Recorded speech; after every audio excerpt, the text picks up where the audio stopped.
आज जो है वो पूरा व्लॉग कबाब के बारे में होगा। तो मैं डिफ़रेंट तरह की कबाब बनाऊंगी।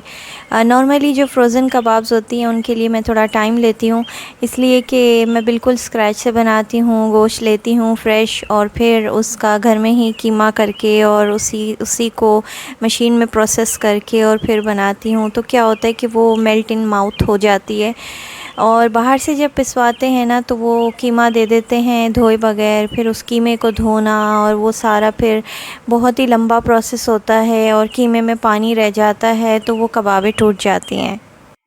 फिर क्या था, फिर लग गई मैं, सुबह से लग गई और बस ये मैं मिक्सिंग कर रही हूँ, सारी चीज़ें मैं डाल के और फिर मैं इसका कीमा निकालूंगी मशीन में। ये मैं बना रही हूँ सीख कबाबें।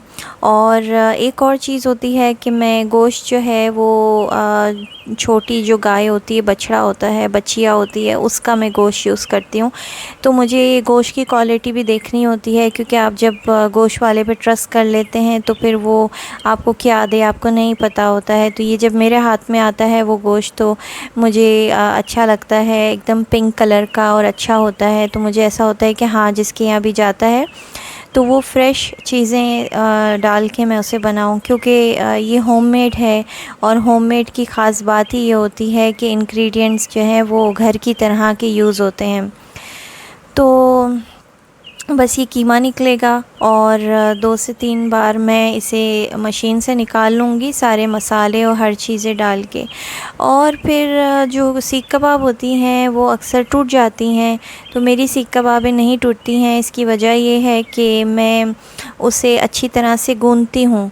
तो उससे ये होता है कि उसका जो गोश्त का रेशा है वो अलग हो जाता है और उसका टेक्सचर जो है वो चेंज हो जाता है। थोड़ा सा क्या कहेंगे, बाइंडिंग टाइप का अपने आप ही गोश्त हो जाता है। तो उसको गूँथना बहुत ज़रूरी है, 10 से 15 मिनट तक उसे गूँथते हैं। तो ये देखिए मैंने कर लिया, पहले 2-3 बार निकाल लिया। अब मैं इसे गूँधूँगी अच्छी तरह से, 10 से 15 मिनट मैं इसे गूँथती रहूँगी। तो इससे क्या होगा कि ये जो इसका टेक्सचर है ना वो चेंज हो जाएगा। तो एनीवेज़ हम अब थोड़ी सी बात कर लेते हैं कोई अच्छी बात। तो अक्सर लोग कहते हैं कि हमें गोश्त कितना खाना चाहिए, खाना क्या खाना चाहिए, किस तरह की ग़िज़ा हमें खानी चाहिए। तो मैं सिंपल बैलेंस का आपको सिंपल एक दूंगी, आइडिया दूंगी कि जैसे हमारे 32 दांत होते हैं, उसमें 4 जो है वो कॉर्नर वाले टीथ होते हैं, जो कील कहते हैं उसे, या जो कॉर्नर वाले होते हैं वो 4 होते हैं। तो इसी तरह से गोश्त का हिसाब है कि 4 होने चाहिए। हर हफ्ते 1 दिन या 2 दिन आपने गोश्त खाना है, बाकी दिनों में सब्ज़ी और दाल ही खाना है।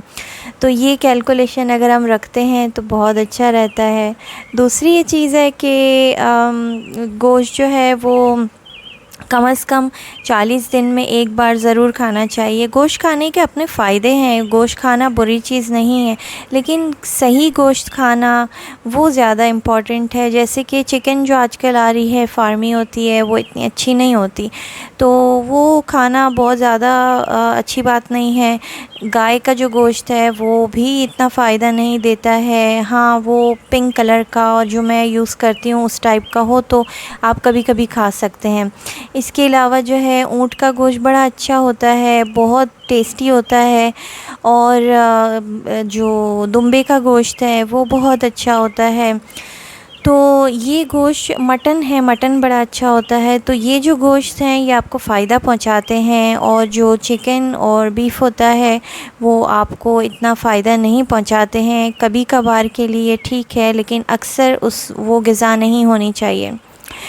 और फिर बस ये जो है, अच्छा एक और चीज़, मैं ख़ुद कैमल मीट बनाती हूँ, तो कैमल मीट का बड़ा अच्छा टेस्ट आता है। तो आप बनाइएगा ज़रूर अगर आपके एरिया में मिलता है तो।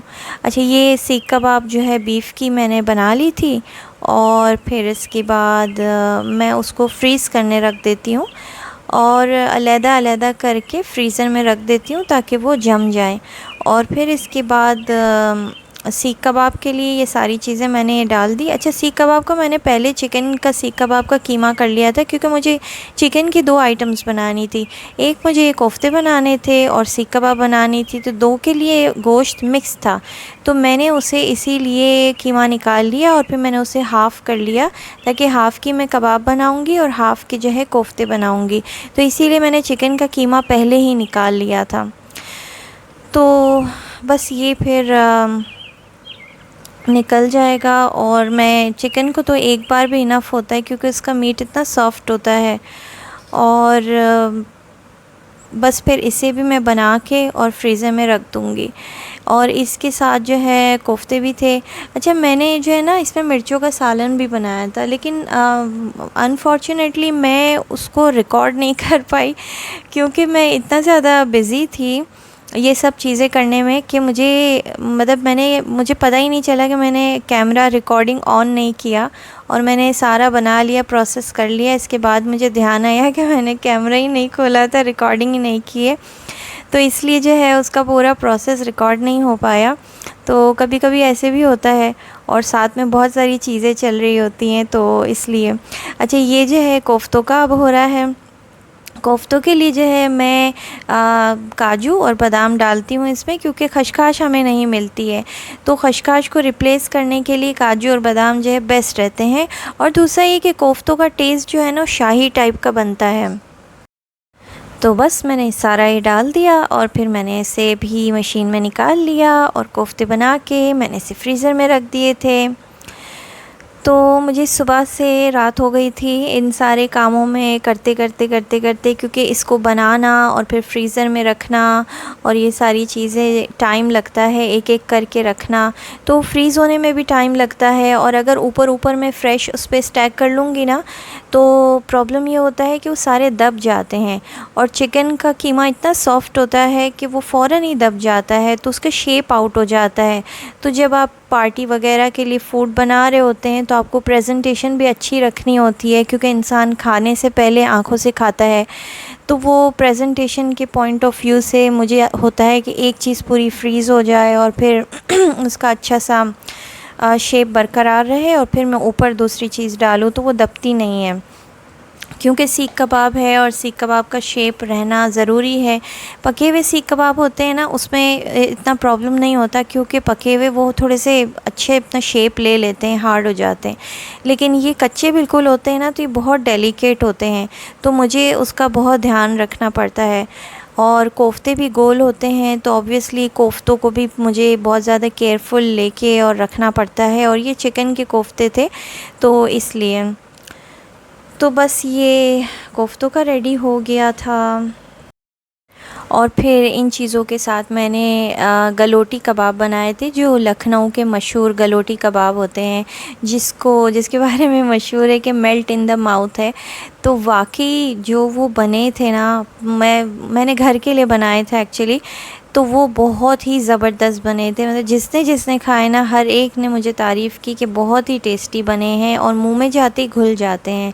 तो उसका एक प्रोसेस होता है जिससे गोश्त जो है वो ऐसा बन जाता है कि वो मुंह में घुल जाते ही आपको लगता ही नहीं है कि ये कच्चे गोश्त की कबाब है।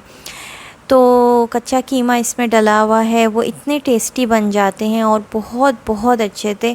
हमने तो 2 दिन तक बना के खाया। और ये वो मिर्चों का सालन है, कम से कम मैं आपको प्रेजेंटेशन तो दिखा दूँ, तो इसलिए मैंने सोचा कि मैं कम से कम भर के और मैं आपको दिखा दूँ कैसा लगता है। ये पार्टी के लिए एज अ साइड डिश बड़ा अच्छा रहता है कि आप साथ में कबाब में स्टार्टर सर्व करते हैं, और साथ में ये अचार का भी काम करता है, चावलों के साथ, रोटी के साथ एज अ साइड डिश बहुत ही ज़बरदस्त है। दुआ में याद रखिएगा। खुदा हाफिज़।